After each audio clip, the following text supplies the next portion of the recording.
Selamat pagi anak-anakku semuanya. Kembali lagi dengan pembelajaran online kita mengenai kerjasama ekonomi internasional. Tetap pada kerjasama ekonomi internasional. Nah, adapun materi yang akan Ibu jelaskan atau Ibu kupas hari ini itu mengenai lembaga kerjasama ekonomi internasional. Nah, minggu lalu Ibu sudah menjelaskan mengenai pengertian dari kerjasama ekonomi internasional, tujuan, manfaat, dan yang terakhir itu adalah bentuk kerjasama ekonomi internasional. Nah, Ibu ulangi lagi mengenai bentuk kerjasama ekonomi internasional. Bentuk kerjasama ekonomi nasional terdiri dari 4. Yang pertama bilateral, yang kedua regional, yang ketiga itu adalah subregional, yang keempat itu adalah multilateral. Nah, ada bentuk, ada lembaganya. Nah, kali ini tanpa banyak lagi langsung aja kita membahas tentang materi kita hari ini, yaitu bentuk lembaga kerjasama ekonomi internasional. Kerjasama internasional di dunia ini diwujudkan dalam berbagai bentuk organisasi atau lembaganya. Adapun lembaganya terdiri dari 5. Satu dia PBB atau UNO, yang kedua IDB atau sering disebut dengan atau kepanjangannya dengan Islamic Development Bank, yang ketiga itu adalah OPEC, yang keempat adalah IDA, yang kelima adalah WCO atau CC. Nah, kita kupas satu persatu, yakni mengenai PBB atau bisa disebut juga sebagai UNO. Nah, PBB ini adalah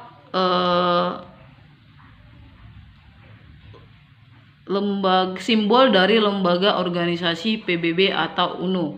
Nah, PBB itu di kepanjangannya adalah Perserikatan Bangsa-Bangsa, yang dimana merupakan organisasi internasional yang dianggap sebagai induk organisasi internasional lainnya. Ingat ya, dia dianggap sebagai induk organisasi internasional lainnya.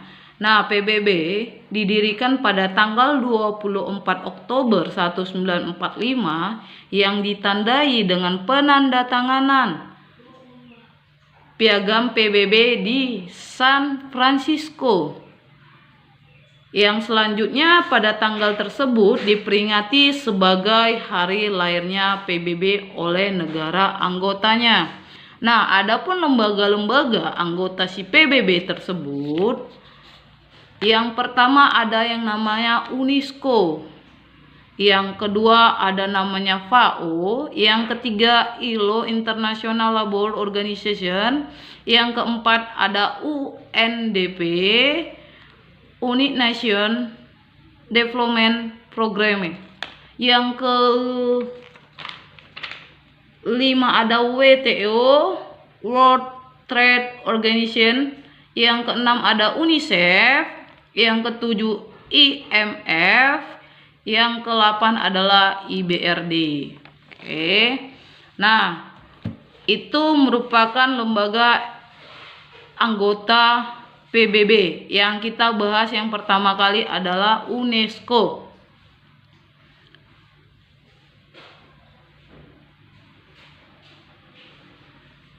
UNESCO adalah organisasi di bawah naungan PBB yang bergerak dalam bidang pendidikan, ilmu pengetahuan, dan kebudayaan.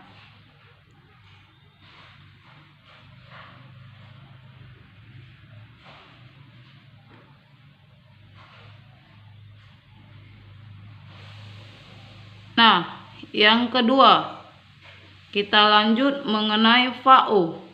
Nah, FAO ini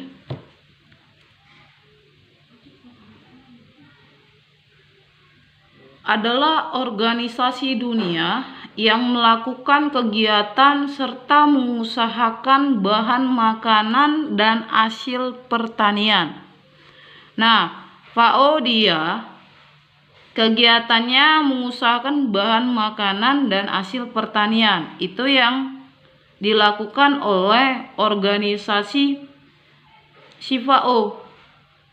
Nah,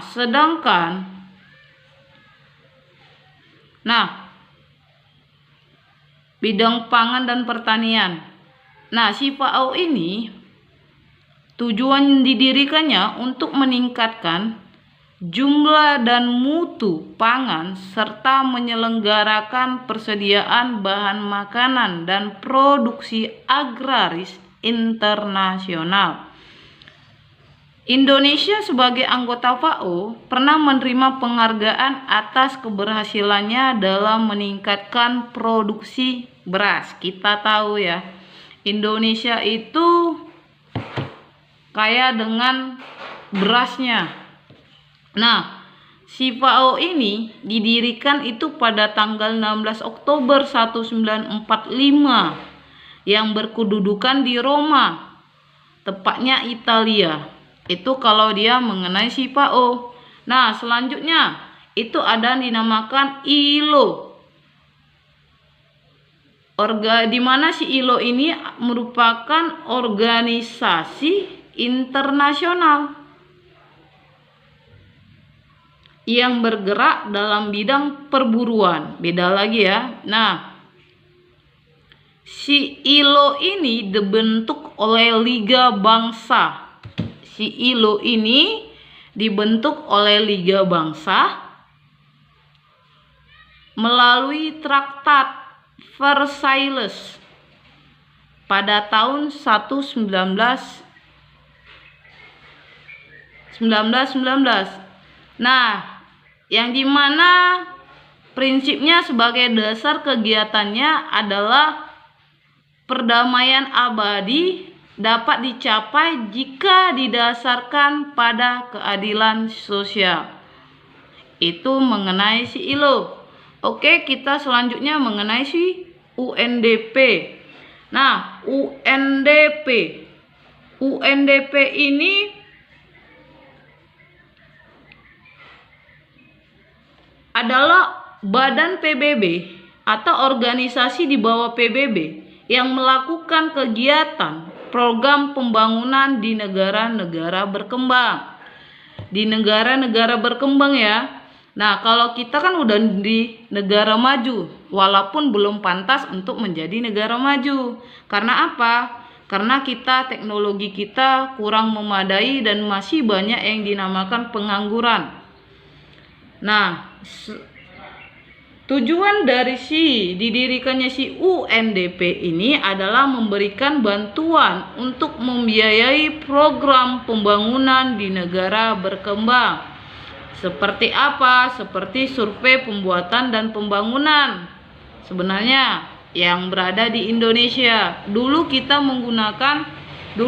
termasuk ke dalam UNDP karena kita masih berada di negara berkembang. Nah, sekarang karena kita di negara maju, kita tidak termasuk ke dalam UNDP lagi karena UNDP kan kegiatan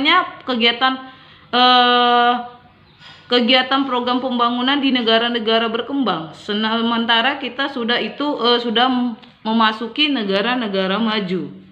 Jadi, tidak ada lagi bantuan yang diberikan UNDP kepada Indonesia. Dulu ada, yakni itu adalah survei pembuatan dan pembangunan jalan yang ada di Indonesia. Nah, selanjutnya kita masuk ke WTO. WTO ini merupakan badan kerjasama PBB yang bergerak di bidang perdagangan internasional, yang dimana untuk mempertahankan tata niaga internasional dan pengaturan perdagangan secara umum. Itu kalau di WTO. Nah, dibentuk di mana? Dibentuk di Jenewa, Genewa, Swiss, tepatnya Swiss pada tahun 1947 dalam konferensi yang diselenggarakan oleh PBB dan diikuti oleh 23 negara, di mana manfaat dibentuknya itu memperlancar arus barang dan jasa melalui pengurangan tarif dan bea masuk yang tinggi, sehingga saling menguntungkan negara-negara anggotanya. Itu kalau si WTO-nya. Nah, kalau si UNICEF berbeda lagi. Nah, UNICEF ini adalah organisasi internasional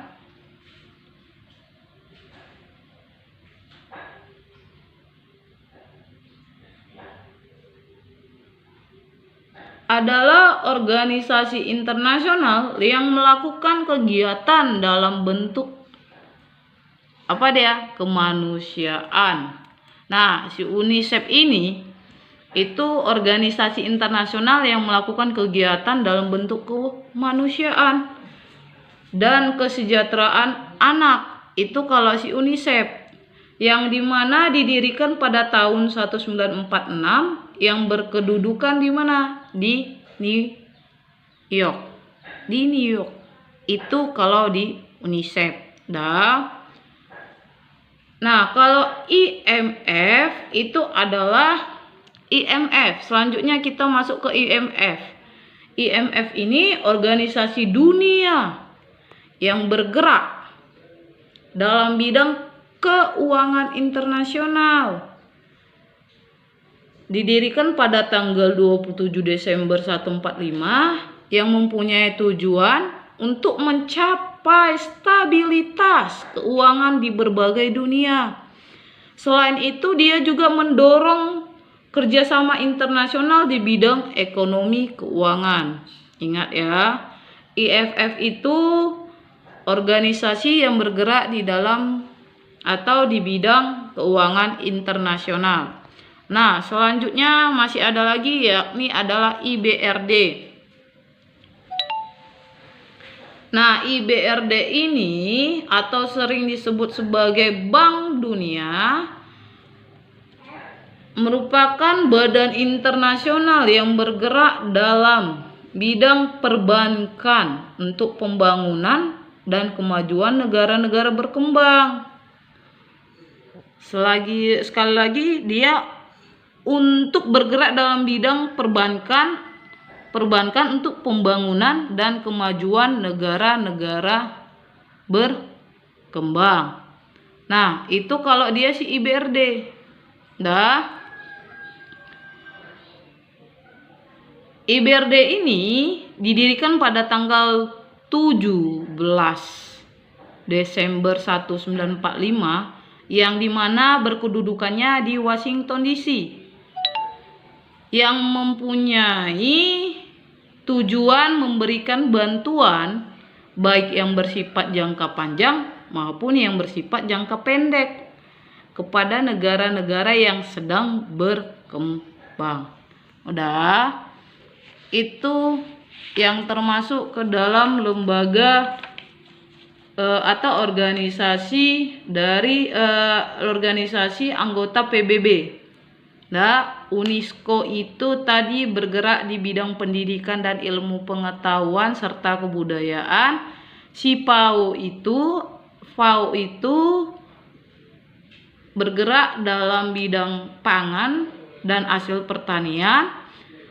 Sedangkan si ILO bergerak dalam bidang perburuan, dan si UNDP itu pembangunan di negara-negara berkembang. Kalau si WTO itu bergerak di bidang perdagangan internasional, yang dimana untuk mempertahankan tata niaga internasional dan pengaturan perdagangan secara umum. Kalau dia si WTO.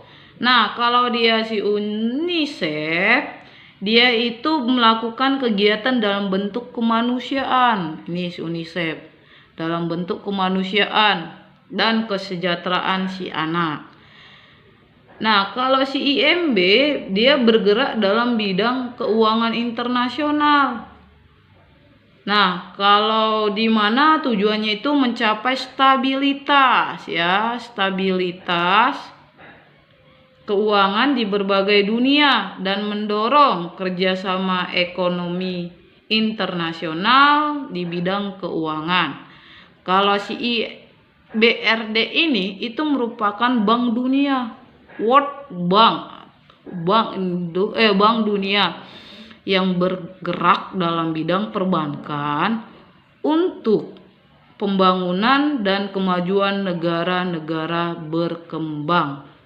Nah, kalau di negara berkembang tadi itulah si IBRD, baru masuk dia ke dalam apalagi negara berkembang si UNDP. Sayang ya kita tidak merasakan lagi UNDP-nya karena di situ difokuskan untuk kegiatannya itu adalah kegiatan pembangunannya itu berada di negara-negara berkembang, sementara kita itu sudah berada di negara maju. Nah, itulah anggota lembaga dari si PBB. Nah, selanjutnya kita masuk ke IDB, Islamic Development Bank, atau Bank Pembangunan Negara Pembangunan Islam. Nah, ini dia simbol dari si IDB-nya. Nah, Bank Pembangunan Islam adalah lembaga keuangan internasional yang didirikan pada tanggal 20 Oktober 1975 yang dimana memiliki tujuan membantu pembangunan ekonomi dan sosial di negara-negara anggota dan masyarakat Islam baik secara perorangan maupun secara bersama. Itu dia kalau si IDB-nya. Nah, di mana tetap dia menggunakan syariat Islam.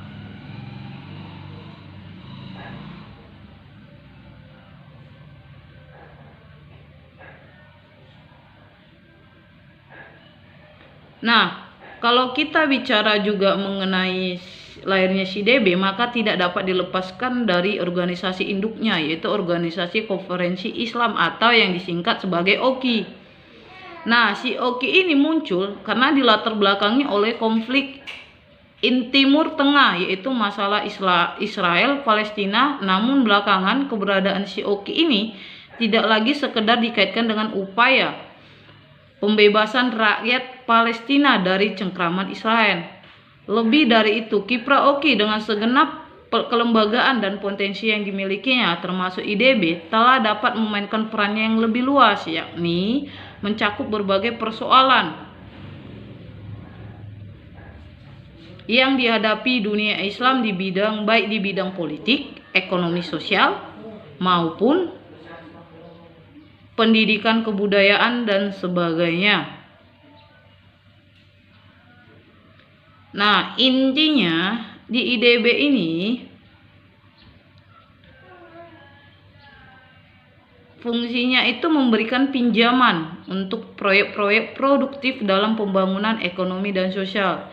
Selain itu juga mendirikan dan mengoperasikan dana khususnya untuk tujuan tertentu seperti dana bantuan untuk masyarakat muslim di negara non anggota IDB dan berwenang untuk menerima dana dan memobilisasi dana tersebut berdasarkan sumber daya keuangan syariah yang kompatibel. Nah, dia juga bertanggung jawab untuk membantu dalam promosi perdagangan luar negeri. Itu kalau si IDB-nya. Nah, IDB sekarang itu beranggota kalau tidak salah 45 negara termasuk Indonesia yang menjadi salah satu negara di antara 22 negara pendiri dari Organisasi Konferensi Islam. Nah, itu mengenai si IDB. Kita lanjut mengenai si OPEX-nya. OPEC adalah organisasi negara-negara pengekspor minyak. Ingat ya, si OPEC itu adalah negara-negara pengekspor minyak. Ya, yaitu suatu organisasi yang tujuannya menegosiasi masalah-masalah yang terkait produksi, harga, dan hak konsesi minyak bumi dengan perusahaan-perusahaan minyak. Nah, tujuannya si OPEC ini mempertahankan harga minyak,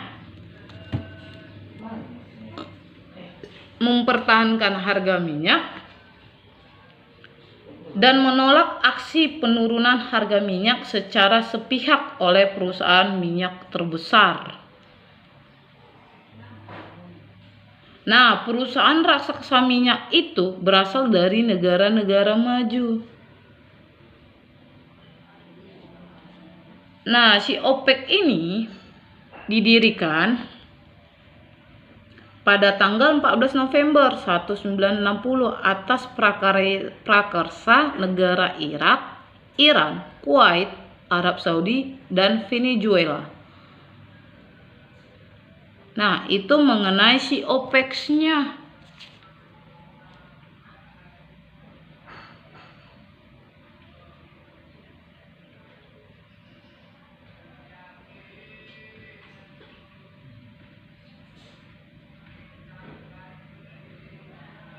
Nah, tujuannya sudah mengenai si OPEC, yakni yang tadi itu adalah menyatukan kebijakan perminyakan antara negara-negara anggota, memenuhi kebutuhan dunia akan minyak bumi, dan menstabilkan harga-harga minyak dunia, dan menentukan kebijakan untuk melindungi negara-negara anggotanya. Itu kalau dia si OPEC. Nah, kalau dia si IDA beda lagi ya. Kalau si IDA,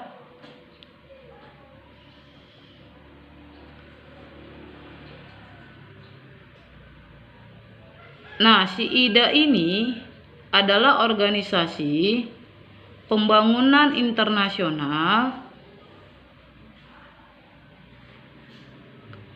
yang memberikan kredit kepada negara-negara berkembang dengan syarat ringan. Ya, kepada negara-negara berkembang dengan syarat ringan. Nah, si IDA ini itu kepanjangan dari Institut Keuangan Internasional, ya. Dia memberikan kredit, menyediakan pinjaman kepada negara berkembang miskin di dunia.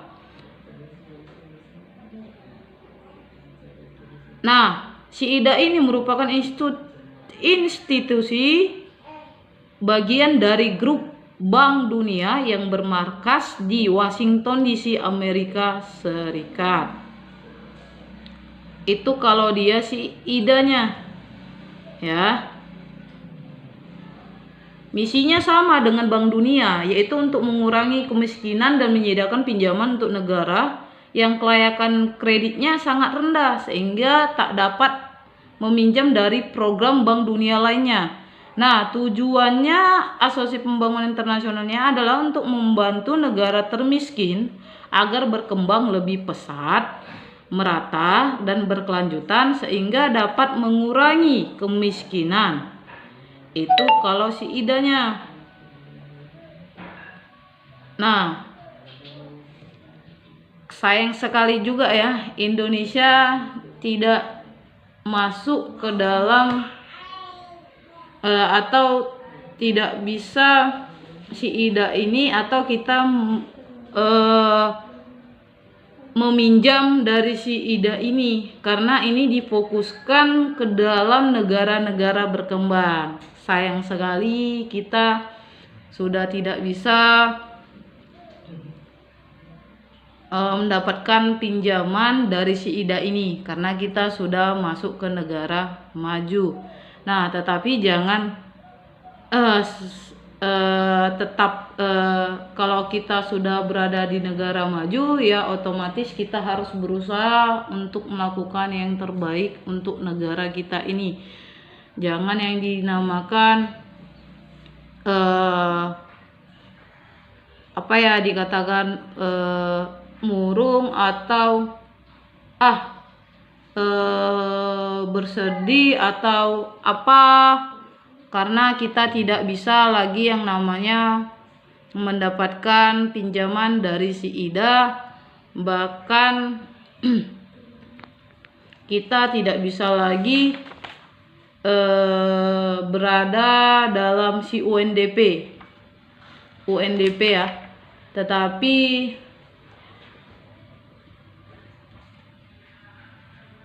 kita harus yang namanya memang harus berdiri sendiri dengan memajukan yang namanya kualitas dengan menggerakkan SDM-nya, sumber daya manusianya itu memang harus berkualitas. Supaya apa? Supaya kita bisa menjadi maju lebih lagi dan kita bisa menunjukkan kepada negara-negara lain bahwa kita siap untuk menjadi negara maju. Nah, selanjutnya ada terakhir itu adalah si WCO-nya. WCO ini merupakan organisasi, selesai dari IDEA kita masuk ke WCO-nya.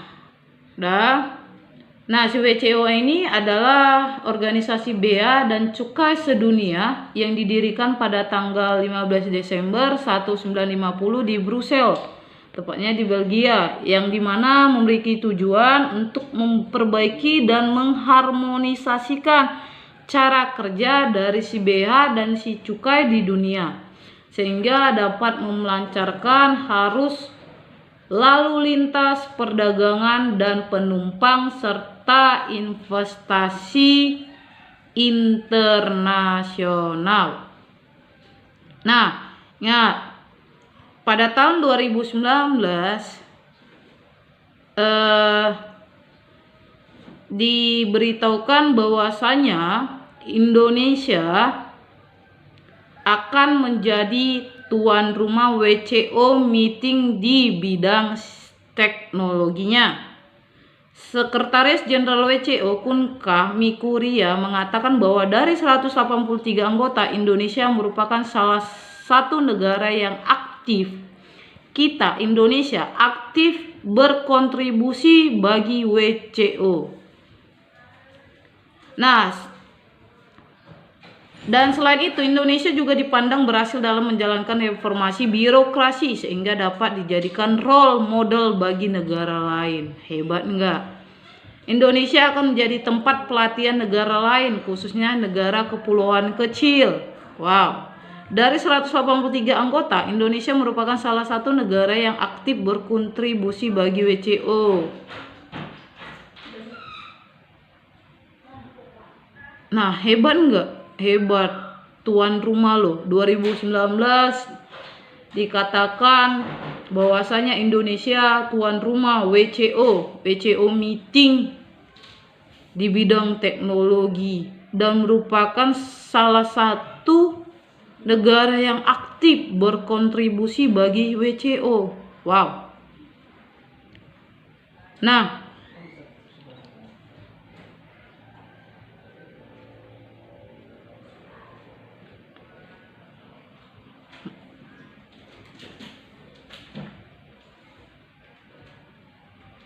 Nah, dalam melakukan perdagangan internasional, Indonesia meningkatkan hubungan perdagangannya di kawasan ASEAN, yang dimana dengan adanya kerjasama melalui si APTA-nya.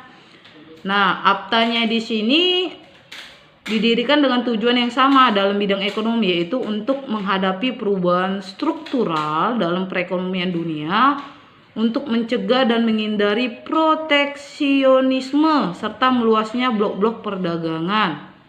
Nah, hal tersebut merupakan salah satu antisipasi dampak terhadap globalisasi, sehingga SIAPTA dipandang sangat perlu sebagai jalinan kerjasama ekonomi negara ASEAN. Nah, dalam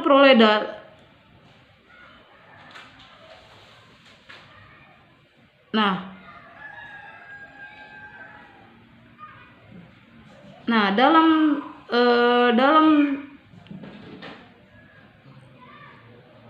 hal itu, si WCO ini juga bisa dikategorikan organisasi dunia antar pemerintah yang independen yang mempunyai misi untuk mendorong efektivitas dan efisiensi administrasi pabean. Nah, selain tujuannya di sini juga tujuannya di sini memberikan kemudahan perdagangan, perlindungan kepada masyarakat, dan mengumpulkan penerimaan bagi pemerintah. Nah, Indonesia telah banyak menarik manfaat. Jangan salah, banyak manfaat yang diterima oleh si Indonesia dari keanggotaannya pada si WCO ini.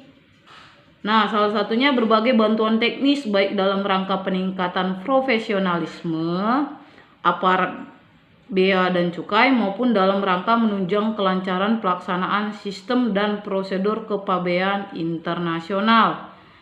Nah, itu semua telah diterima si negara Indonesia atau negara kita di dalam melakukan kerjasama atau masuk ke dalam organisasi si WCO tersebut.